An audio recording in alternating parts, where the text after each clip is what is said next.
Hi everyone, welcome back to my another video. So आज का video होने वाला है इंटरेस्टिंग, क्योंकि मैं एक और टॉपिक प्रेगनेंसी से रिलेटेड लेकर के आई हूँ। आप लोग सोच रहे होंगे कि भाई साहब ये तो प्रेगनेंसी का यहाँ बरसात हो रहा है वीडियो का।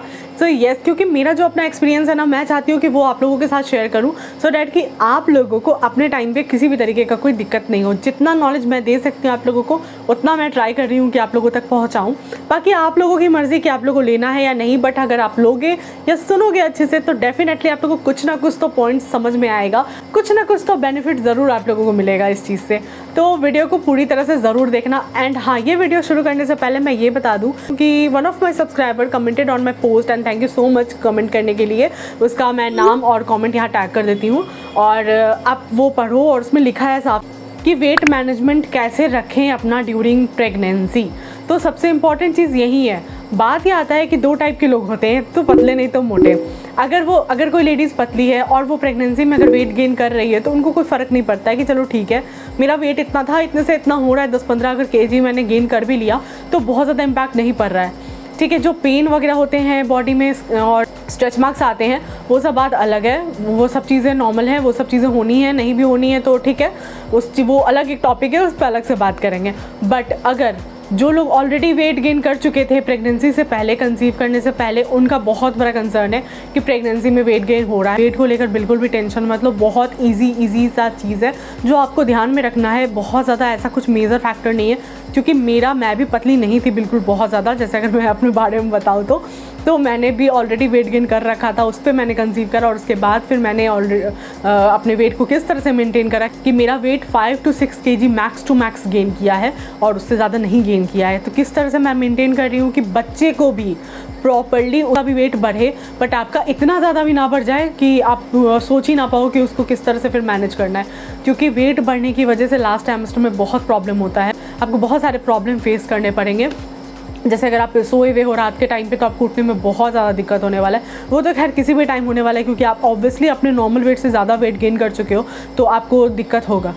तो चलिए बिना डिले करे ना मेजर फैक्टर्स पे आते हैं। दो इंपॉर्टेंट ऐसा चीज़ है ना जो आपको ध्यान रखना है, आपको बैलेंस करके चलना है। तो 110% मुझे भी बहुत मुश्किल होता था जब मैं सोचती थी कि वेट गेन हो रहा है, इसको मेंटेन कैसे करें। अब बिना कुछ सोचे समझे इस दो चीज़ को फॉलो करोगे ना, तो ऑब्वियसली आपके वेट गेन नहीं होंगे। फूड रिक्वायरमेंट है आपको उतनी ही अपने बॉडी को देना है, एक्स्ट्रा नहीं देना है आपको। मैं ये नहीं कह रही हूँ कि जंक फूड खाना एकदम छोड़ दो, ये एकदम इलॉजिकल सा बात है, क्योंकि कोई नहीं छोड़ सकता।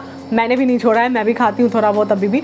लेकिन हाँ, एकदम से ऐसा भी नहीं है कि आप इतनी ज़्यादा कंज्यूम करने लगो, क्योंकि आप जो खा रहे हो ना वो आपके बच्चे तक भी पहुँच रहा है और आप तक भी। तो आप ऐसी चीज़ें मत खाओ ना जो आपके शरीर को लग ही नहीं रहा है, आपके फैट को भी बढ़ा रहा है और आपके शरीर को कुछ भी नहीं दे रहा वो। तो ऐसी चीज़ें बिल्कुल मत खाओ। ऐसी चीज़ें खाओ कि हाँ, पूरे दिन भर में अपने जो डाइट्स है, जैसे कि सुबह का ब्रेकफास्ट हो गया, दिन का लंच और रात का डिनर, ये 3 टाइम आप ऐसी चीज़ें रखो ना जिसमें आपके शरीर को और आपके बच्चे के शरीर को कुछ मिल रहा हो। ठीक है, अच्छे से पोषण मिल रहा हो आप तीनों टाइम में, आपके पूरे दिन में आपके बच्चे को और आपको। और तब उसके बाद अगर आप एडिशनली कुछ लेते भी हो तो चलता है, अगर आप सेटिस्फाइड हो कि नहीं भाई मैंने ऐसे चीज़ें खाई हैं कि मेरे बच्चे को मुझे प्रॉपर न्यूट्रिएंट्स मिले। और बीच में कितनी बार भूख लगती है। मैंने तो मखाना वाला वीडियो भी डाल रखा है, वो भी देख लेना आप लोग शॉर्ट्स में, कि मखाना आप लोग भूज के ऐसे हल्का रोस्ट करके उसको आराम से रख सकते हो डब्बे में भर के, और जब भी मन करे तब खा लो।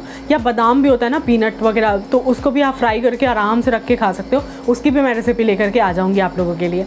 और हाँ, अगर आप इतनी सारी रेसिपी देखते हो तो सब्सक्राइब भी कर दिया करो, और ये वीडियो पसंद आए तो ज़रूर लाइक करना, सब्सक्राइब करना, अगर थोड़ा सा भी आपको इन्फॉर्मेशन मिले तो। चलिए फटाफट से ना जो मेजर टॉपिक है उस पर बात करते हैं। तो हमें क्या क्या चीज़ें ध्यान रखनी है। बैलेंस डाइट, सबसे पहला चीज़ है बैलेंस डाइट। बैलेंस डाइट, यार इतना बड़ा बात मैंने कैसे बोल दिया। बैलेंस डाइट में कुछ भी नहीं करना है, बस आपको ये चीज़ें ध्यान रखनी है कि आप कितने मात्रा में चावल खा रहे हो और कितने मात्रा में रोटी खा रहे हो। रोटी और चावल का जो क्वांटिटी है वो आपको कम करना है। आप साथ में दाल बढ़ा सकते हो, सब्जी बढ़ा सकते हो, क्योंकि मुझे डॉक्टर ने तो यही रिकमेंड करा था कि भाई रोटी और चावल को डिक्रीज़ कर दो, और बाकी चीज़ें सब्जी जैसे दाल हो गए और सैलड वगैरह, इन सब चीज़ों को बढ़ा दो। तो आप देखते होगे ना, प्रेगनेंसी में ही नहीं, नॉर्मल डेज़ में भी अगर आपको अपने वेट को मेंटेन करना है तो ये चीज़ें फॉलो करनी होती है। और आई डोंट थिंक कि इतना मेजर चीज़ है जो उस पर हम लोग सोचने बैठ जाए कि ये चीज़ें कैसे होंगी। बहुत ही आसान है इस चीज़ों को फॉलो करना। मैंने एक वीडियो डाला था लाल साग को लेकर के कि प्रेगनेंसी में वो कैसे हेल्प करता है। तो उसमें आपने देखा होगा, मैंने थोड़ा सा चावल लिया, आप एक कटोरी ले लो, उसमें चावल डालो और मेज़र करके उसके अकॉर्डिंग आप रखो। क्योंकि आप जब अगर पूरा खाना ख़त्म करने के बाद जब आप एक कटोरी दाल पियोगे ना उसके ऊपर से, तो आपको पता चलेगा कि आपका पेट फुल है। आपको बहुत ज़्यादा एक बार में नहीं कि इतना चावल ले लेते हैं, दाल ले लेते हैं, भाई दिन का टाइम है अच्छे से खा लेते हैं पेट भर के, ऐसा कुछ भी नहीं करना है। सुबह से लेकर रात तक आपको मेंटेन करना है अपने डाइट को, एक ही बार में बहुत ज़्यादा कंज्यूम नहीं कर लेना है, आपको थोड़ा थोड़ा करके खाना है, क्योंकि हर थोड़ी थोड़ी देर पे भूख लगेगा। और अगर आप एक बार में बहुत ज़्यादा खा लोगे ना तो आप ही कंफर्टेबल फिट नहीं होगे, प्रेगनेंसी में तो खासकर बिल्कुल भी नहीं। आपको बिल्कुल ये चीज़ नहीं करना है। आप देखना मेरे ये वाले बात को ना आप फॉलो करो, आपको डेफिनेटली रिजल्ट मिलेगा। आप लोग प्रोटीन बढ़ा सकते हो यार, जैसे कि चना हो गया या फिर दाल हो गया, पनीर हो गया, ये सारी चीज़ें खाओ आप आराम से एक्स्ट्रा। जैसे चना का घुगनी बनाते हैं ना, चना की सब्जी बनाते हैं, तो उसको तो हम लोग अलग से भी कटोरी में लेकर के खा लेते हैं। कौन कौन खाते हैं मुझे कमेंट करके ज़रूर बताना, किसी भी तरीके का जो आपको पसंद है। लेकिन दाल तो ज़रूर लो, न्यूट्रिएंट्स में डाइट में आप अपने ऐड कर लो कि दिन भर में आपको 1 कटोरी या 2 कटोरी दाल तो पीने ही पीने हैं। आप ब्रेकफास्ट और लंच दोनों टाइम ले सकते हो। डिनर थोड़ा लाइट रखो यार, लेकिन हाँ थोड़ी थोड़ी देर पे भूख लगती रहती है, इसीलिए बहुत ज़्यादा आपको चावल रोटी नहीं लेना है। इस चीज़ का ध्यान आपको रखना पड़ेगा। ओके, सो पोर्शन कंट्रोल हमारा दूसरा टॉपिक है। तो पोर्शन कंट्रोल हम कैसे करेंगे? सबसे सिंपल और सबसे आसान तरीका है पोर्शन कंट्रोल करने का कि हमें एक बार में बहुत सारी, जैसे मैंने अभी तुरंत बताया कि एक बार में बहुत सारी चीज़ें नहीं ले लेनी है। जैसे अगर मान लो कि रोटी और सब्ज़ी बना है दिन में, तो मुझे बहुत तेज़ भूख लगी है तो मैं 5, 6, 7 रोटी सब्ज़ी के साथ खाए जा रही हूँ, नहीं, मुझे 4 रोटी 3 रोटी करके ही खाना है। आप जितना खाते हो उससे थोड़ा अपना क्वान्टिटी कम कर दो और सब्ज़ी खाओ अच्छे से भर के। अगर आपको लगता है कि इतने से आपको नहीं हो रहा है तो आप एक्स्ट्रा चीज़ें बढ़ा दो, काट लो साथ में, क्योंकि सैलड अगर आप साथ में खाओगे ना, एक्स्ट्रा छोटी छोटी चीज़ें अगर चटनी वटनी रख लोगे तो थोड़ा सा ना, सिर्फ रोटी सब्जी तो आपको लगेगा रोटी खाते जाना है। लेकिन आप देखोगे सैलड भी है, दाल भी है, सब्जी भी है, रोटी भी है, तो आपको लगेगा ना कि यार इतनी सारी चीज़ें हैं, सबको थोड़ी थोड़ी ही तो खाओगे, एक बार में तो बहुत सारे नहीं खा जाओगे, क्योंकि सबको तो पेट में ही जाना है। तो इस चीज़ का ध्यान आपको रखना पड़ेगा कि किस तरह से आप अपने डाइट को मेंटेन करें। थोड़ा सा टाइम का बात है, प्रेगनेंसी जर्नी बहुत ज़्यादा मेंटेन करने की ज़रूरत है, क्योंकि ट्रस्ट भी मैं 3rd ट्राइमेस्टर में चल रही हूँ, अभी 8 मंथ का मेरा मिड चल रहा होगा। तो इसमें मुझे पता है कि किस तरह के प्रॉब्लम्स आते हैं यार भाई, खाने को लेकर के बहुत ज़्यादा। अगर आप बहुत ज़्यादा खा लोगे ना, आपसे उठा ही नहीं जाएगा बेड से, और अगर आप उठ भी लो या फिर कुछ भी, आपको पेट में दर्द हो सकता है बहुत ज़्यादा खाने की वजह से। बच्चे को भी उतना जगह चाहिए यार कि आपको आपके अंदर वो भी कंफर्टेबल फिट हो सके, रह सके। थोड़ी देर में फिर आपको 2 घंटे में भूख लगेगा ही, तो हर 2 घंटे में थोड़ा थोड़ा लेके खाओ। क्या क्या खाओ वो मैं एक वीडियो और लेकर के आऊँगी आप लोग के पास कि प्रेगनेंसी में आपको क्या थोड़ी देर पे खाते रहना चाहिए। ऐसा क्या इंस्टेंट फूड है जो आपको बनाने की भी ज़रूरत नहीं पड़ेगी, आपको वो आराम से हफ्ता 2 हफ्ता चलेगा और आराम से थोड़े लेके खा लो। तो उसका मैं एक शॉर्ट वीडियो लेकर के आऊँगी आप लोगों के पास, आप लोग ज़रूर देखना उसको। और देखने के लिए आप लोग को मेरे चैनल को सब्सक्राइब भी करना पड़ेगा, तो वो ज़रूर कर लेना। The most important thing is regular exercise. Oh my God, ये सेकंड टॉपिक बैलेंस डाइट के बाद ये कुछ ज़्यादा ही भयानक सा नहीं लग रहा आपको? रेगुलर एक्सरसाइज मतलब प्रेगनेंसी और ऊपर से एक्सरसाइज, ऐसे कैसे हो सकता है? तो मैं आपको बताती हूँ कि रेगुलर एक्सरसाइज में आपको कुछ भी नहीं करना है, सिर्फ आपको 30 मिनट्स ऑफ वॉक रखना है। सिर्फ आपको 30 मिनट्स चलना है अपना खाना खाने के बाद। सुबह का ब्रेकफास्ट करने के बाद आप 30 मिनट थोड़ा बहुत टहल लो, या ब्रेकफास्ट करने के बाद आपको ऑब्वियसली थोड़ा बहुत तो कुछ काम अपना घर का रहता है वो कर लो। वो करोगे भी तो आपका वॉक हो ही रहा है ना। और रात में आप क्या करो कि खाना खाने के बाद, रात का टाइम सबसे ज़्यादा मेजर टाइम ऐसा टाइम होता है कि खाने के बाद हम डायरेक्टली सोने के लिए चले जाते हैं, वो हमें नहीं करना है। हमको 30 मिनट्स ऑफ वॉक रखना ही रखना है। मैं रखती हूँ, इसलिए मैं आपको सजेस्ट कर रही हूँ कि ये जो मैं पॉइंट्स आपको बता रही हूँ, अगर आपने प्रॉपरली फॉलो कर लिया ना, क्योंकि फॉलो करने के लिए इतना ज़्यादा टफ नहीं है कि आपको फॉलो करने में लगेगा कि यार मैं क्या फॉलो करने जा रही हूँ, बहुत बड़ा युद्ध है, ऐसा नहीं लगेगा आपको जो अपने साथ आप करने जा रहे हो कि इतना ज़्यादा मेहनत करना पड़ रहा है मुझे, ऐसा कुछ भी नहीं है। आप माइंड में अपने सेट कर लो ये चीज़ें कि आपको ये चीज़ें करनी है तो करनी है, आपको अपना रूटीन बना लेना है।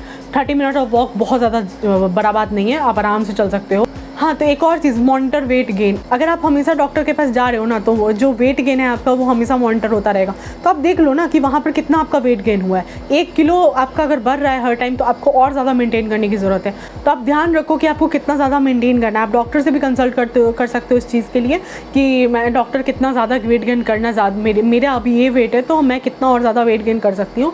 और डॉक्टर भी आपको सजेस्ट करेगा कि देखो भाई इतना ये चीज़ें मेंटेन रखो और तुमको इससे ज़्यादा वेट गेन नहीं करना है, क्योंकि डिलीवरी में भी प्रॉब्लम आता है वेट गेन की वजह से। चलिए अब बात करते हैं कैलोरीज के बारे में।